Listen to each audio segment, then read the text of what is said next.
meu povo! Muito bom dia, ou boa tarde, ou boa noite, não sei que horas que você vai ver esse vídeo, mas é muito bom estar aqui com você, muito bom poder ter esse meio de comunicação para falarmos sobre a palavra que traz vida, a palavra que cura, a palavra que dá direções e boas direções para a nossa vida, a palavra que um dia transformou a minha vida e me fez estar aqui, me fez hoje compartilhar disso, me faz hoje viver em cima dessas direções, dessa palavra que transformou todas as áreas da minha vida. Não foi tão fácil assim, eu tive muitos percalços, ainda tenho, ainda preciso de muitas porções do céu sobre mim, e fazendo eu entender essa palavra e fazendo com que a minha vida se submeta a essa palavra, mas é ela que tem mudado a minha vida e que já mudou nesses mais de 20 anos que eu conheço o Senhor. E fico muito feliz por isso, porque é a luz da minha vida, eu sei que é a luz da sua vida e é a luz da vida de muitas pessoas que ainda não sabem, mas que através de nós, eu creio, da minha vida, da sua vida, vão saber, vão aprender e vão também receber essa mudança na vida delas, no interior delas, por causa da palavra de Deus. Você crê nisso? Eu creio. De repente esse vídeo aqui pode ser um instrumento, né? Para isso eu estou aqui, esse é o meu desejo. Mas eu quero conversar com você hoje sobre a palavra de Deus, lá no livro de Timóteo, quando Paulo ensina ele sobre a vida de um bom servo de Deus. Eu gosto muito de falar sobre vida com Deus, sobre como nós devemos nos comportar, como deve ser o nosso coração, porque quando eu me converti, eu senti Deus cuidando de mim, eu senti Deus me ensinando, apesar de que na minha casa nós nos convertemos todos juntos, né? Então, um dependia do outro, um precisava do outro, o conhecimento estava igual ali, não tinha quem tivesse mais condições de ensinar por conta de mais experiência.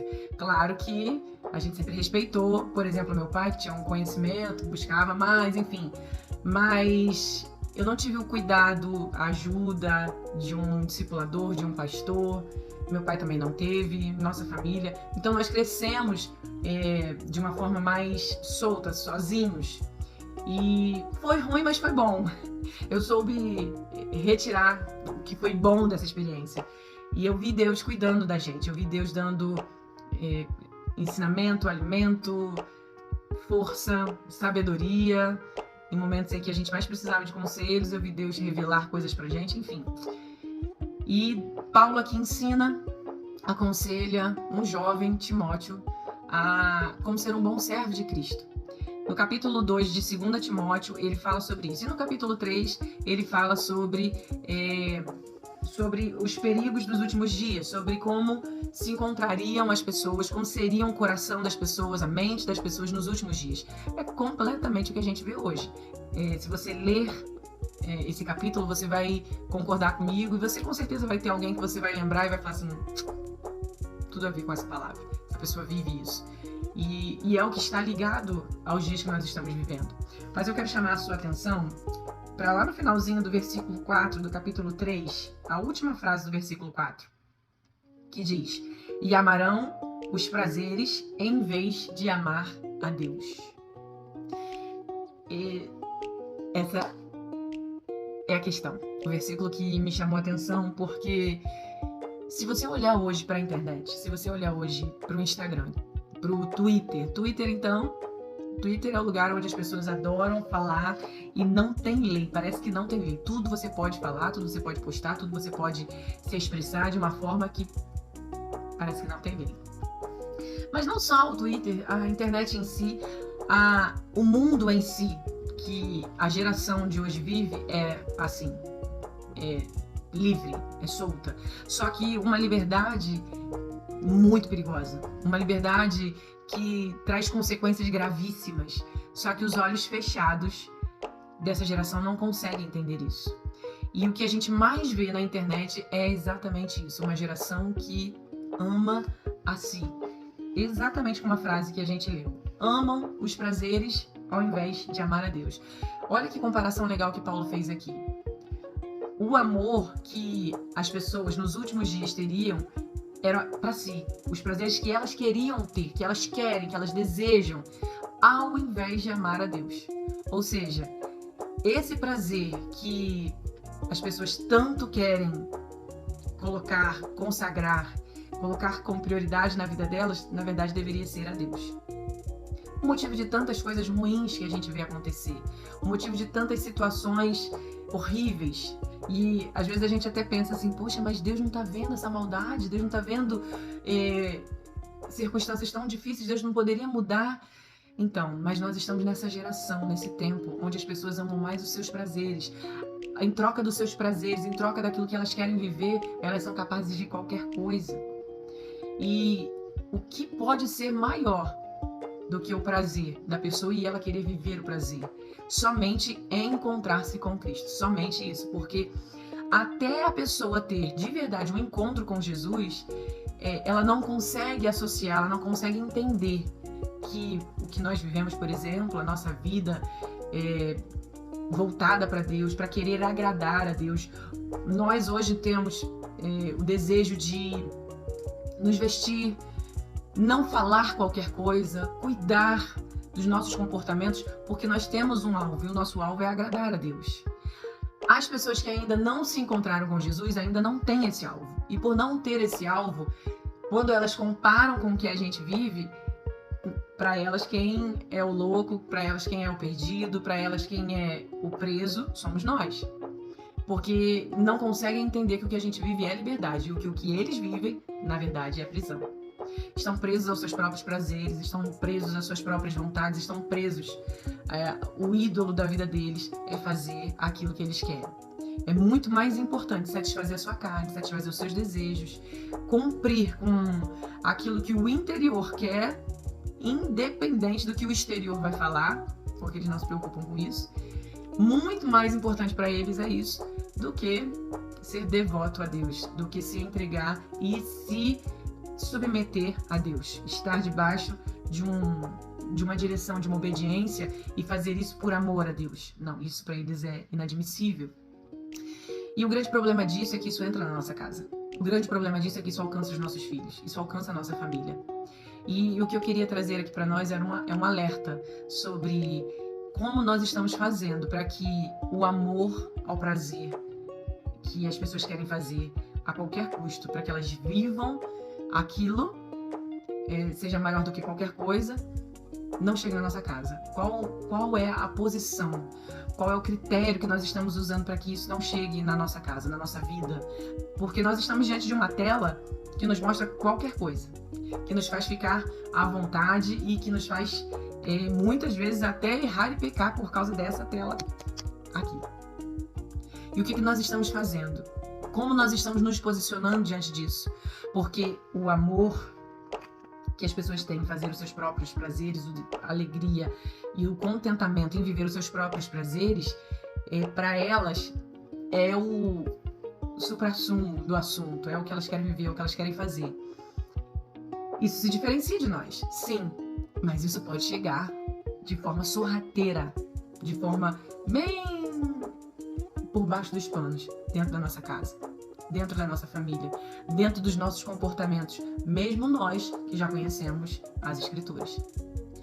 O cuidado que nós precisamos ter é se preocupar em fazer aquilo que Paulo estava ensinando para Timóteo, e ser um bom servo de Cristo. Lá no capítulo 2, ele compara sobre um soldado, e aí ele diz: um soldado não se embaraça com as coisas dessa terra. No versículo 4 do capítulo 2 de 2 Timóteo, ele diz: nenhum soldado se deixa envolver em assuntos da vida civil, pois se o fizesse não poderia agradar o oficial que o alistou. O atleta não conquista o prêmio se não seguir as regras. E o lavrador que trabalha arduamente deve ser o primeiro a colher o fruto do seu esforço. Ele está dando vários exemplos aqui, fazendo várias comparações. No versículo 10 ele diz: portanto, estou disposto a suportar qualquer coisa se isso trouxer salvação e glória eterna em Cristo Jesus para os que foram escolhidos. Aí ele está dizendo sobre ele. Ele está falando: seja um bom soldado, porque se você for um bom soldado, nada faz você se embaraçar, nada faz você perder tempo com as coisas que não é de um soldado. Um soldado não se preocupa com as coisas de um civil. O soldado se preocupa com as coisas que ele precisa se preocupar. Um atleta precisa seguir as regras. E aí ele fala dele depois: e eu estou preso, mesmo estando preso, eu vou fazer qualquer coisa. Nada vai me impedir de fazer qualquer coisa. E ele diz: Eu estou disposto a suportar qualquer coisa se isso trouxer salvação e glória para aqueles que foram escolhidos. Uau! No versículo 15, ele dá um conselho para Timóteo: esforce-se sempre para receber a aprovação de Deus, a quem você serve. Então, ele dá o entendimento aqui. Você não vive para servir a você, você não vive para agradar a você, você não vive para se deleitar nos seus prazeres. Se esforce para agradar a Deus. E no versículo 19, a partir da parte B do versículo, ele diz: o Senhor conhece quem pertence a ele, e todos que pertencem ao Senhor devem se afastar do mal. Numa casa grande, alguns utensílios são de ouro e de prata, e outros de madeira e de barro. Os utensílios de mais valor são reservados para ocasiões especiais, e os de menos valor para uso diário. Se você se mantiver puro, será um utensílio para fins honrosos. Sua vida será limpa e você estará pronto para que o Senhor da casa o empregue para toda boa obra. Fuja de tudo que estimule as paixões da juventude. Em vez disso, busque justiça, fidelidade, amor e paz, na companhia daqueles que invocam o Senhor com o coração puro.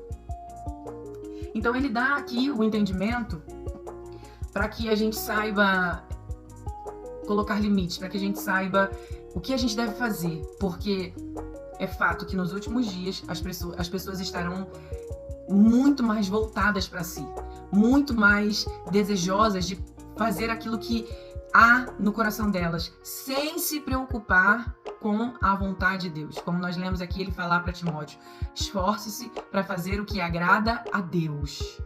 Quando nós olhamos para o lugar de salvação da terra, e o lugar de salvação da terra é a igreja, quando nós olhamos para a igreja, a gente vê que ainda falta um pouco desse esforço para os soldados de Cristo, para os atletas de Cristo, para aqueles que estão na lavoura de Cristo.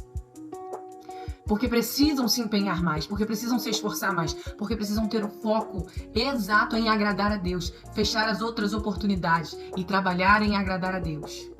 Porque não pense você que porque hoje você está aqui, que você não pode encontrar, de repente, aí dentro de você um lugar que vai ser muito bem agradado quando você fizer um desejo que está aí dentro. Imagina, você descobre dentro de você cumpriu um prazer seu, se permitiu viver um prazer e você viu que isso é bom. De repente você não consegue comparar, equilibrar e ver que isso foge daquilo que Deus tem para você e quer para você. E nessa que você não consegue equilibrar, você se submete a isso. Se permite ser seduzido a esse desejo. Então você pode ser uma dessas pessoas que abandona o lugar de agradar a Deus e se coloca no lugar de agradar a si. Faz por amor ao prazer de querer para si. Faz pelo prazer de ter o desejo de cumprir aquilo porque precisa viver aquilo e esquece que aquele foco, aquele amor deveria ser para amar a Deus. Porque aquele que está de pé, cuide para que não caia. Então, pode chegar. E a minha preocupação é: será que nós estamos cuidando de verdade desses limites? Será que nós estamos olhando, observando as pessoas que estão vivendo isso e nós estamos criticando essas pessoas, mas não estamos olhando para nós, ou não estamos olhando para nossa casa, não estamos olhando para os nossos filhos, não estamos olhando para aquelas condutas que estamos deixando passar sem dar maior importância quando começa por coisas pequenas?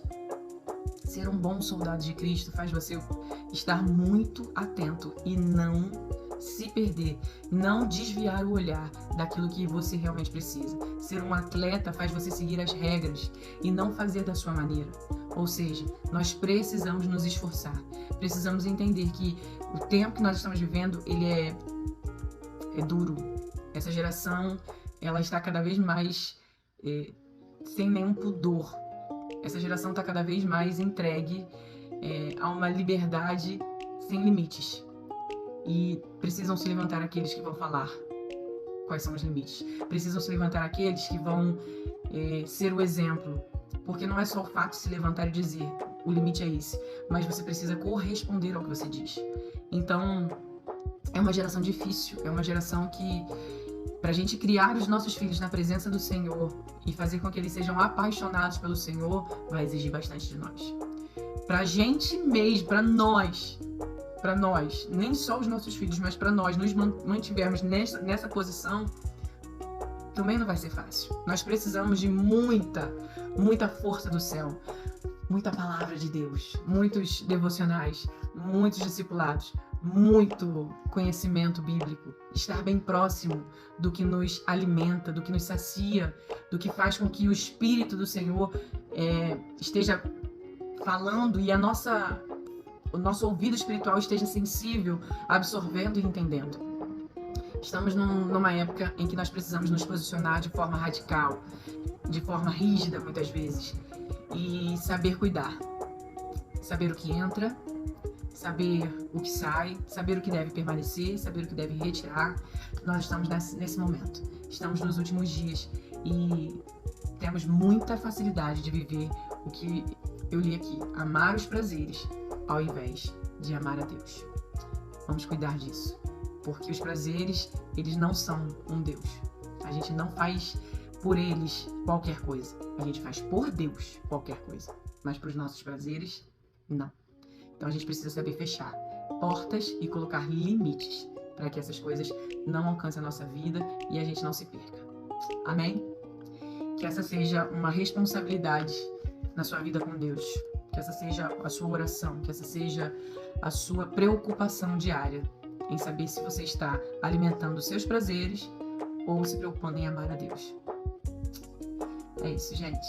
Espero que tenha trazido para você direção, luz, força e principalmente temor, porque aquele que está de pé pode cair. E a gente precisa cuidar dessa parte. Amém? Deus abençoe você. Abençoe alguém com esse vídeo, vai que alguém precisa também. Abençoe, mande, compartilhe e seja um canal de bênçãos para muitas pessoas. Use suas redes sociais, divulgue, compartilhe Jesus, compartilhe o que ele fez na sua vida. Use a internet de forma que glorifique o nome do Senhor, porque o diabo está usando. E ele tem muita gente que compartilha o que ele quer. Não seja um desses. Amém? Deus abençoe sua vida. Até o próximo devocional.